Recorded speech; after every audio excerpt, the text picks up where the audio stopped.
Bismillahirrahmanirrahim. Assalamualaikum warahmatullahi wabarakatuh. Waalaikumsalam warahmatullahi wabarakatuh. Pertama-tama saya ucapkan terima kasih kepada Bapak dan Ibu serta teman-teman yang berkenan mengikuti acara penyuluhan ini. Sebelumnya perkenalkan, nama saya Anggita Octaviani Hafidoh dari program studi penyuluhan dan komunikasi pertanian Fakultas Pertanian Universitas 11 Maret. Nah, di sini saya ingin memberikan penyuluhan kepada saudara-saudara sekalian mengenai optimalisasi pemanfaatan lahan pekarangan untuk tanaman pangan. Nah, sebenarnya pekarangan itu apa sih? Pekarangan yaitu lahan yang ada di sekitar rumah atau bangunan tempat tinggal atau fasilitas publik dengan kepemilikan yang jelas. Nah, untuk tanaman pangan yaitu pada dasarnya tanaman pangan mengarah pada ketersediaan pangan pokok di dunia yang berasal dari tanaman. Bisa berupa biji-bijian, kacang-kacangan, sayuran, buah, rempah, ya intinya yang dikonsumsi manusia tuh. Nah, pemanfaatan pekarangan sendiri sudah dikenal oleh masyarakat luas, tapi kebanyakan tuh manfaatnya tuh buat tanaman hias, bukan buat tanaman pangan. Ya bisa dilihat di sekitar rumah kita sendiri, tetangga-tetangga minimal lah.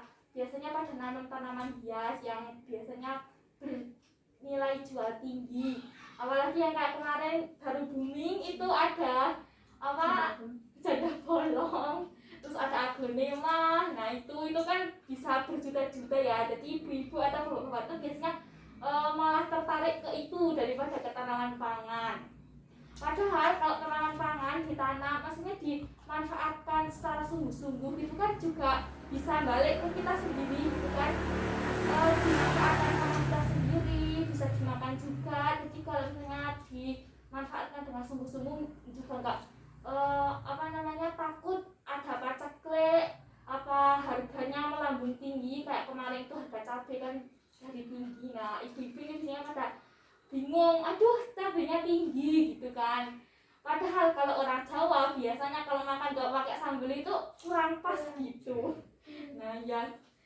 Nah, itu manfaat kalau misalnya lahan pekarangan itu dimanfaatkan untuk tanaman pangan. Nah, selain itu kalau misalnya kalau ini kita bicaranya ke yang lebih luas gitu. Misalnya kalau ibu RT-nya malah ngadain penyuluhan juga ke tetangga-tetangga terdekat, nanti bisa dijual. Kalau misalnya hasil panennya itu banyak tuh turah-turah, kalau misalnya dimakan sendiri eman kan, kalau busuk dibiarin busuk gitu.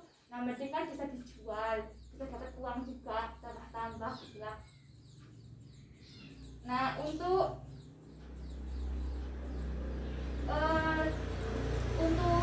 komoditas yang ditanam pada optimalisasi lahan pekarangan ini ya tanaman yang dipangan gitu.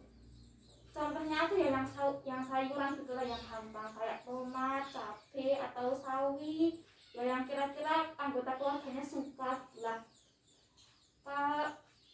Ini ada trik dan triks buat menanam biar nggak cepat mati. Ya biasa ya standar lah ya, kalau nanam tuh ya butuh tanah, pupuk, terus benihnya yang mau ditanam apa.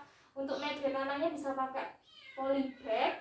Ini polybagnya yang 25x25 yang sedingan lah kalau misalnya buat tanaman sayuran gitu. Terus ini ada benih, ini benih sawi ya, contoh benih sawi. Nah, kalau beli benih tuh di alat pertanian itu yang kayak gini aja, soalnya ini yang berstandar nasional, jadi benihnya itu tahan gitu loh, nggak cepet mati ya. Kalau ngerawatnya juga yang bener. Percuma juga kan kalau benihnya udah berstandar nasional, tapi kalau nanamnya nggak sesuai kan ya sama aja cepet matinya. Terus ini juga ada contoh gambar untuk benih tomat, sama ada benih cabai. Ini yang biasanya laku banget di pasaran gitu, yang merek yang ini, yang Red Jasid. Nah, untuk